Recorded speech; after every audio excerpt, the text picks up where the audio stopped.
Let me tell you a story. It's entitled A Leader Called Keir.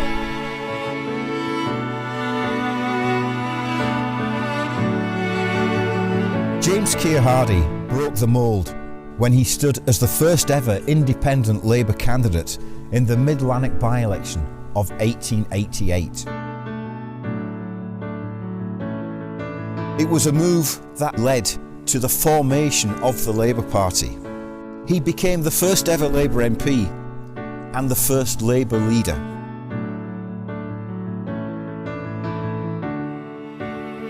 Being first was important, but it isn't the only reason why his importance endures.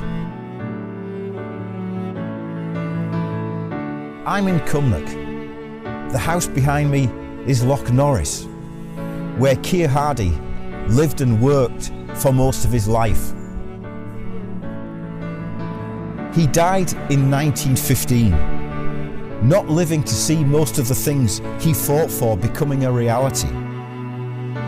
Women securing the vote, the fall of the British Empire, public ownership of key industries, the creation of a national health service and a welfare state, the national minimum wage, and the creation of devolved parliaments. It's not just what he stood for that marks him out, it's how he forged his values and his politics. From his experience in the coalfields of Lanarkshire and Ayrshire, the shipyards of the Clyde, he learned the need to unite the industrial and the political. He understood why the working class, through their trade unions, needed a political party.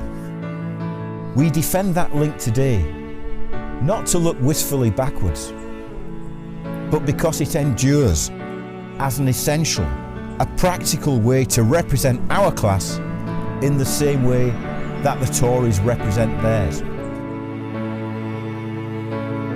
Hardie was a political leader who wanted to shape, not simply follow public opinion. He said that his principles were not pious opinions, but worth fighting for. With the Tories again attacking our trade unions in the middle of this latest cost of living crisis, it is no good us supporting workers' rights without also supporting workers when they exercise those rights.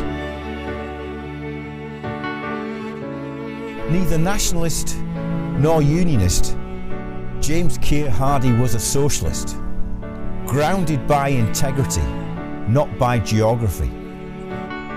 He was a fighter whose battlefield was not defined by borders between countries, but in the division between the rich and the poor, the powerful and the powerless.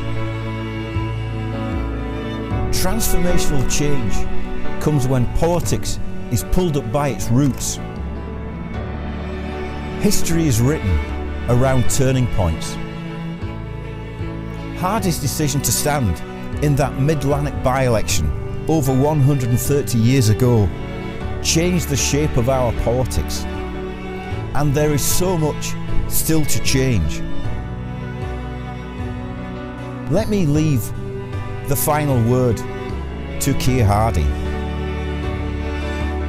Socialism, with its promise of freedom, its larger hope for humanity, its triumph of peace over war, its binding together of all races across the earth into one all-embracing brotherhood must prevail.